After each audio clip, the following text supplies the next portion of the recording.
The primary understanding that we are wanting to chew on until you can really feel it is, how do you know what you're under the influence of?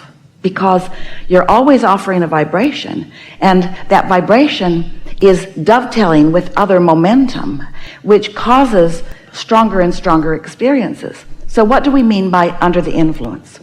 So we like to talk about how you came from non-physical and here you are, and the non-physical part of you is always aware of you and always offering a vibration to you and about you. That is God force, it's life force, it's pure positive energy. There's no resistance in it. It's a vibration knowing about your value and knowing about your deservability, knowing about your worthiness, and expecting all good things for you and from you.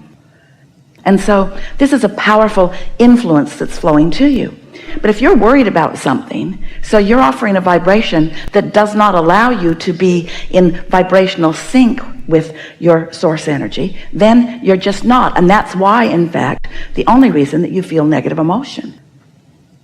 It's the vibrational variance that causes the chemical releases in your body that produce the effect of negative or positive emotion. And through life experiences, you've come to call those emotions different things. But really, it's the simple guidance about more in alignment with who you are or less in alignment with who you are. And so, since that is always being offered, now we want to talk about that just for a little bit, because we're encouraging, and through time, if you've been listening to us at all, you've read books of process and things that we've offered, and every process that we've ever offered was with the intent to help you come more into alignment with who you are. These days, we are explaining it in a way that you can get it if this is the first time that you've heard it. You were source energy, you came into this body, the larger part of you remains source energy, and here you are. So as you're sorting things out, you will always have a relationship with that non-physical part of you. And that vibration of that non-physical part of you is a high, pure frequency. And the reason it's pure and high is because there's no resistance within it. So when you are battling some dragon or some issue, you have enough resistance within you that you're not matching up with the frequencies of who you are. And that's what that vibrational difference is about. So as you, for example, sit in meditation where you manage to quiet your mind, when you quiet your mind, that vibration ceases, that resistant vibration ceases, because when you stop thinking thoughts, then you stop thinking negative thoughts, and when you stop thinking negative thoughts, your vibration rises. And when your vibration rises, and this is the statement that we want you to hear, feel it, when your vibration rises, you accomplish the vibrational equivalency of your inner being. Hear that. You accomplish the vibrational equivalency. You begin to vibrate like your inner being is vibrating, which means you now know what your inner being knows. More important, you now feel as your inner being feels. And let's call that under the influence of your inner being, of source energy, of whatever you want to call that. You're under that influence. Well, when you're under that influence, you have a leverage, you have a clarity. One who is in alignment with who they really are is more powerful than millions who are not. That is your leverage. That is where your greatest influence to others is. But often, in fact, more often than not, humans are under the influence of something other than their own inner being. Esther's going to make some dash cards. She thought about bumper stickers, but she doesn't like bumper stickers on her car, and she doesn't think that this would be a good bumper sticker for you to have on your car either. I'm under the influence.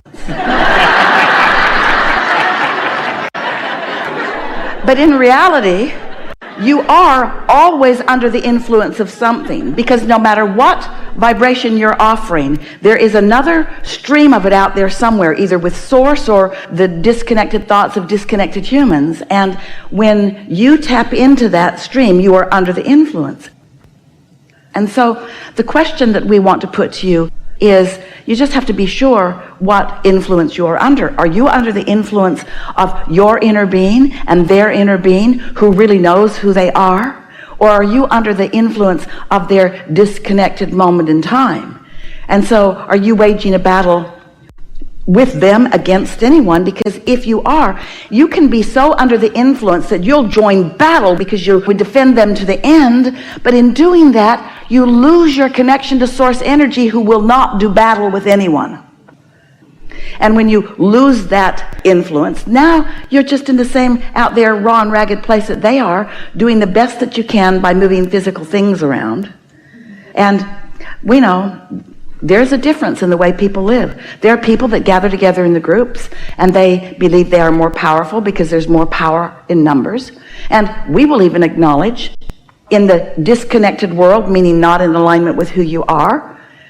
So you're just playing the game of disconnection only or primarily.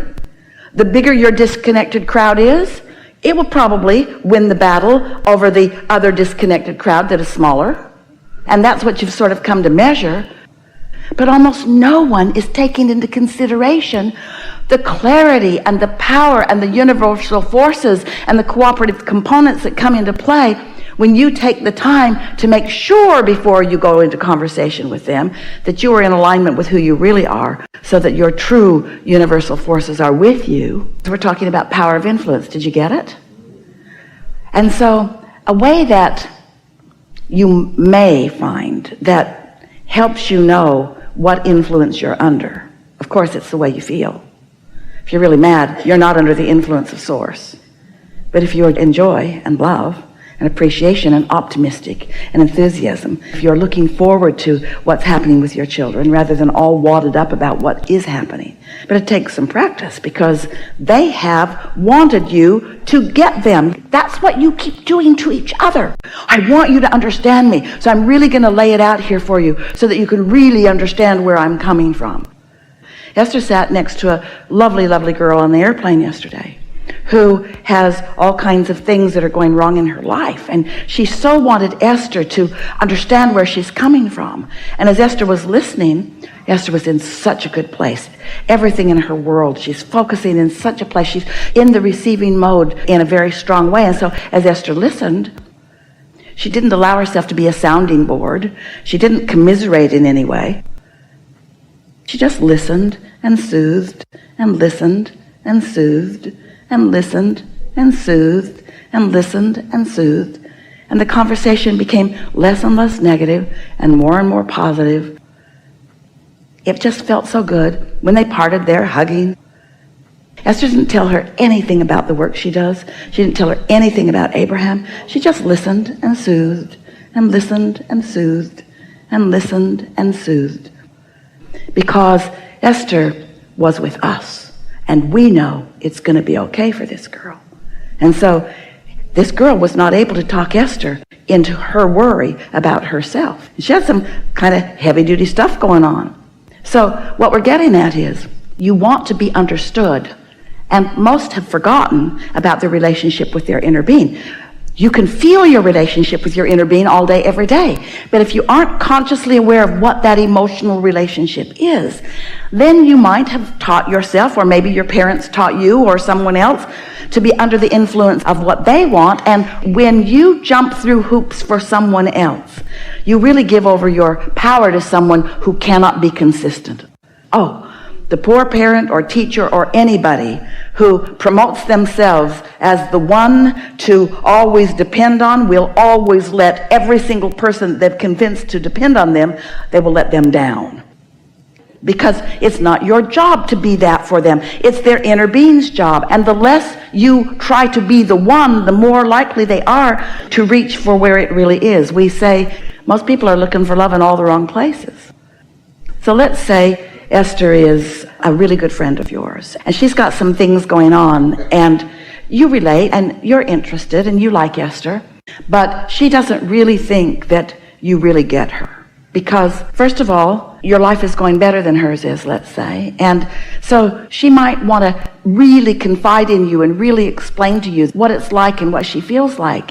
And if she can talk you into feeling her pain, then you're under that influence. The thing we say about parents and children, or anybody that's wanting to uplift anybody, is talk as much as you can to them, but only when you are in alignment with who you are.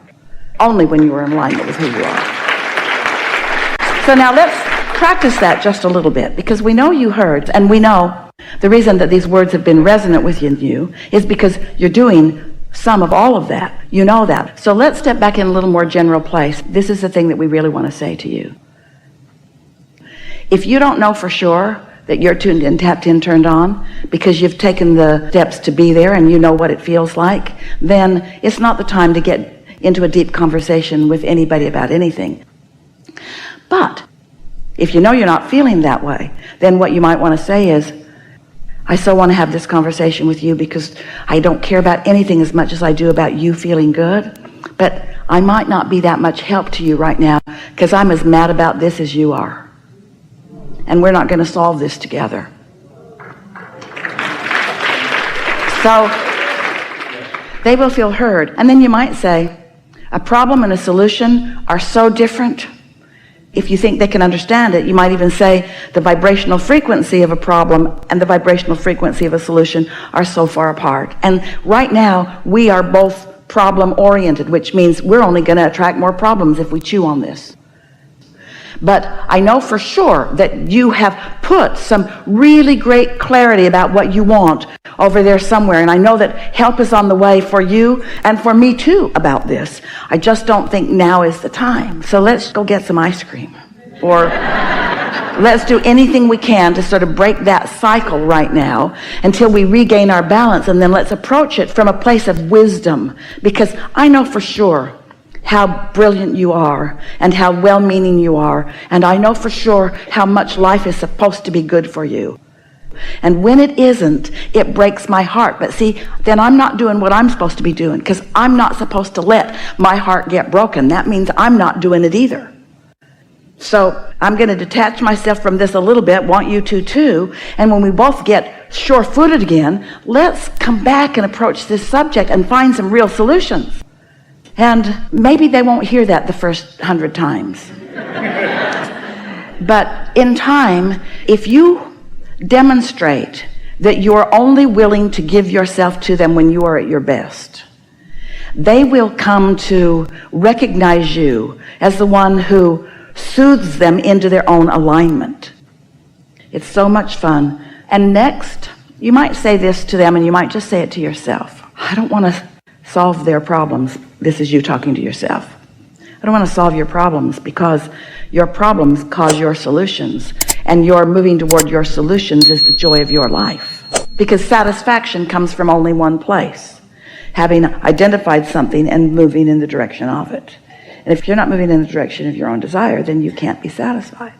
So we were talking earlier about how do you know what influence you're under? Well, what Esther has begun saying to herself, and it's been really helpful just lately as we've been using this word, is this a satisfying thought?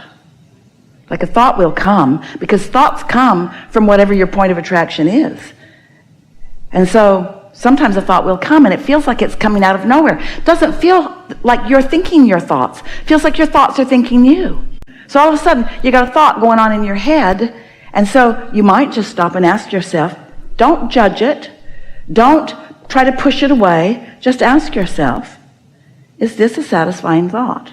And if it is, then just continue to let it unfold in your mind. Just enjoy its increasing satisfaction. But if it isn't a satisfying thought, then you've caught in those early subtle stages. There is a momentum about thought and things that come from thoughts, and everything comes from thoughts. Thoughts are turning to things. That's a creative process. Thoughts are turning to things.